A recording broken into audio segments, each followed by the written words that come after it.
माय channel. आणि आता तुम्ही व्हिडिओमध्ये पाहिल्याप्रमाणे ही बृहस्पती देवाची पूजा आहे, गुरुवारचं व्रत आहे. याआधी मी जिथे राहत होते तिथे माझी रूममेट जिचं नाव कोमल कुशवाहा आहे, ती कानपूरमध्ये राहते. तर तिच्या म्हणजे सध्या आता मुंबईमध्येच असते ती. शी इज ऑल्सो डुईंग ॲक्टिंग. तर तिनेच मला ह्या व्रतबद्दल सांगितलं की कसं करायचं. आणि कारण आम्ही दोघी मिळून करायचो तेव्हा खूप मजा पण यायची. कथा वाचायचो, म्हणजे ती कथा वाचत होती, मी ऐकत होते. कारण मला त्यावेळेस एवढं कथेबद्दल काही माहिती नव्हतं की कसं काय करायचं, प्रोसेस काय आहे त्याची, काय काय गोष्टी म्हणजे करायच्या असतात, म्हणजे व्रतविधी.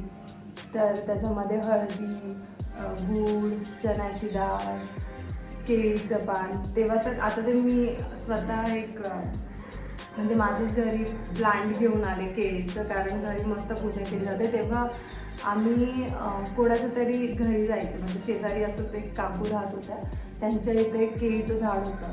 तर तिथे आम्ही जाऊन पाणी वगैरे जल अर्पण करत होतो झाडांना आणि पूजा करत होतो. त्यानंतर शिवजीचं टेम्पल आहे तिथे. तर तेव्हा तिथे जाऊन छान आपल्या पिंडला, शिवपिंडला जल अर्पण करून, पूजा करून, जप करून खूप छान वाटत होतं, खूप प्रसन्न वाटत होतं आम्हाला. आणि ती पण खूप धार्मिक आहे आणि मी पण करतेच, तर अजून एक दुसरीला सोबत मजा येते आणि चांगलं वाटतं. तर आम्ही असं पूजा करायचो.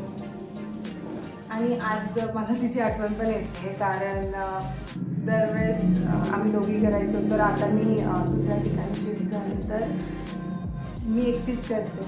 तर वाटतं तर थोडंफार, आणि चांगलं पण वाटतं. घरात पूजा केल्याने प्रसन्न वाटतं, पॉझिटिव्हिटी येते आणि छान. सो लाईक, सबस्क्राईब, शेअर माय यूट्यूब चॅनल. तुम्हाला असेच डेली ब्लॉग्स बघायला मिळतील. Stay tuned. थँक्यू.